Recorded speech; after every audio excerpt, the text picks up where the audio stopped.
لا إله إلا الله نستغفر الله. بسم الله الرحمن الرحيم. الحمد لله رب العالمين والصلاة والسلام على رسول الله صلى الله عليه وسلم. Mwenyezi Mungu Subhanahu wa Ta'ala anasema katika Qur'ani yake, ya ayyuhalladhina amanu kutiba alaykumus siyamu, mmefaradhishiwa kufunga kama kutiba alal ladhina min qablikum, kama walivyofaradhishiwa wale waliotangulia kabla yenu, la'allakum tattaqun, ili mpate ucha Mungu. Kwa hiyo malengo na makusudio ya Mwenyezi Mungu Subhanahu wa Ta'ala kutuletea sisi kama Waislamu funga kama walivyopelekewa waliotangulia ni kupata ucha Mungu, na ucha Mungu ni jambo ambalo pana sana.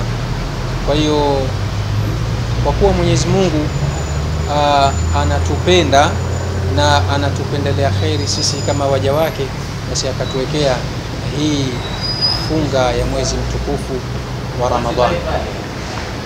Sasa ndani ya kipindi cha mwezi mtukufu wa Ramadhan, Muislamu nini anachotakiwa afanye na vipi atanufaika Muislamu na huu mwezi mtukufu wa Ramadhan?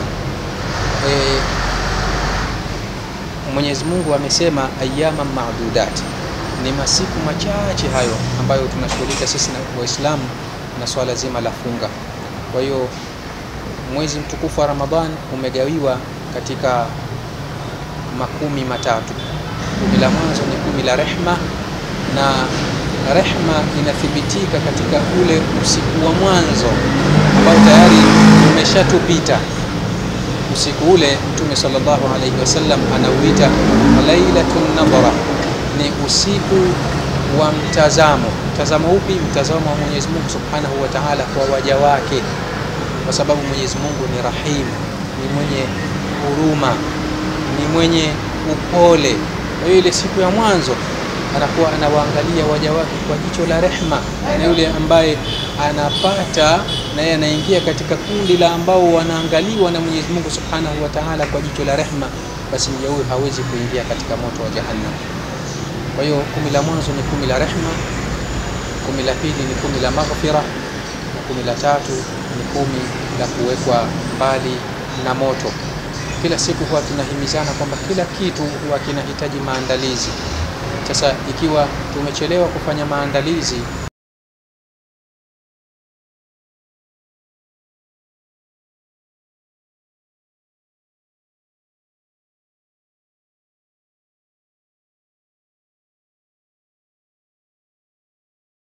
mja wake kwa ajili ya kunufaika na kipindi cha mwezi mtukufu wa Rajab na Shaaban, na baada hapo kunufaika na mwezi mtukufu wa Ramadhan. Kwa kila kitu huwa kinahitajika maandalizi. Mtume sallallahu alaihi wasallam alisema kwamba mwezi mtukufu wa Rajab ni mwezi wa maandalizi, kuanza kupalilia. Mwezi wa Shaaban ni mwezi wa kuimarisha na kusafisha na kuondoa zile takataka zote ambazo hazihitajiki katika kile mtu ambacho anakilima. Na mwezi wa Ramadhan ni mwezi wa kuchuma sasa kile ambacho mtu amekipanda. Tujitahidi katika kufanya yale ambayo yanamridhisha Mwenyezi Mungu. Ikiwa tumeshapitwa na mbili hizi, basi hii ya tatu na ya nne na ya 10 na ya 15 ya 20 mpaka mwezi unamalizika, tujitahidi ili tuhakikishe tuweze kunufaika na mwezi mtukufu wa Ramadhan. Wakati huo huo tujue kwamba nafsi zetu zinatupiga vita, kwa sababu adui wa mwanzo katika adui wa mwanadamu ni nafsi yake, na baada ya nafsi yake ndiyo anakuja shaitani. Ndio maana Mwenyezi Mungu Subhanahu wa Ta'ala akasema, inna shaitana lakum aduwwun fattakhidhuhu aduwwa, kwamba yeye ni adui yetu. Kwa hiyo katika maisha yetu tunatakiwa tumfanye yeye kwamba ni adui. Kwa hiyo tujitahidi katika hilo, na Allah Subhanahu wa Ta'ala atatuwafikisha tuweze kunufaika na mwezi mtukufu wa Ramadhan.